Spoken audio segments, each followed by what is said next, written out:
اور اے نبی صلی اللہ علیہ وآلہ وسلم، لوگ تم سے پہاڑوں کے بارے میں دریافت کرتے ہیں، کہہ دو کہ میرا رب ان کو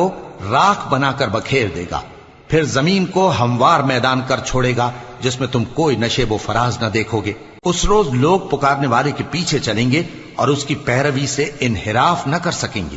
اور رحمان کے سامنے آوازیں پست ہو جائیں گی،